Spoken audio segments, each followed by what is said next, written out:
Assalamualaikum Ananda. Kelas kita hari ini akan belajar perkembangbiakan tumbuhan secara vegetatif. Yang kita bahas hari ini adalah perkembangbiakan vegetatif alami. Pada umbi-umbian, sayuran dan buah-buahan yang kamu makan membuat tubuhmu sehat. Selain itu, kamu akan memiliki cukup energi untuk melakukan aktivitas.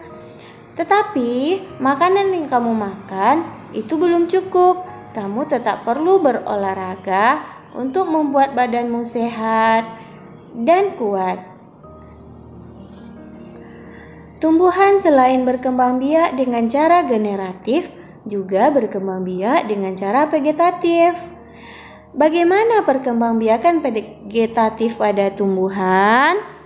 Ayo kita cari tahu ya.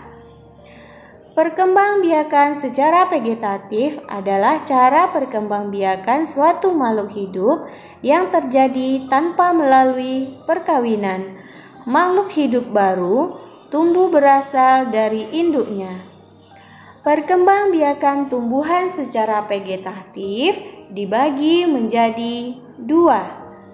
Yang pertama vegetatif alami, yang kedua vegetatif buatan. Perkembangbiakan vegetatif alami adalah perkembangbiakan tumbuhan tanpa bantuan makhluk hidup lainnya. Proses perkembangbiakan secara alami ini terjadi pada tumbuhan itu sendiri. Perkembangbiakan vegetatif alami yang pertama yaitu melalui tunas.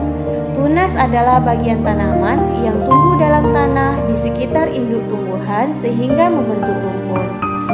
Contoh tumbuhan yang berkembang biak melalui tunas, yang pertama ada tebu, bambu, dan pisang. Selain tumbuhan ini, ada beberapa tumbuhan lain yang juga berkembang biak melalui tunas. Yang kedua ada umbi lapis.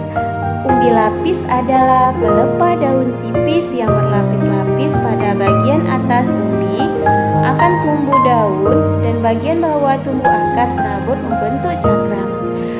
Contoh tumbuhan berkembang biak melalui umbi lapis ada bawang, bunga bakung, bawang putih, dan bunga tulip. Yang ketiga ada tunas adventif. Tunas adventif adalah tunas yang tumbuh pada bagian tepi daun atau bagian akar. Contoh tumbuhan yang berkembang biak melalui tunas adventif adalah cocor bebek. 4. Yang keempat adalah umbi batang. Perkembangbiakan vegetatif alami, sistem umbi batang adalah dengan cara batangnya tumbuh di dalam tanah. Selanjutnya, batang tersebut akan mengembang dan membentuk suatu umbi. Contoh tumbuhan berkembang biak secara umbi batang ada kentang, bengkuang, ubi jalar. 5. Ada umbi akar. Umbi akar adalah akar yang dijadikan tempat sebagai cadangan makanan. Contoh tumbuhan tersebut adalah wortel dan lobak. Yang keenam ada spora. Spora ini adalah ukuran yang sangat halus, bisa menyebar melalui bantuan angin, air, ataupun hewan. Tumbuhan yang berkembang biak secara spora ini adalah yang berjenis paku-pakuan atau pakis. Yang ketujuh ada akar tinggal atau rizoma. Akar tinggal adalah batang yang tumbuh menjalar pada bagian permukaan tanah. Contohnya adalah lengkuas, jahe, kunyit, dan kencur. Kedelapan ada geragi atau stolon, batang yang tumbuh mendatar ke samping di atas permukaan tanah.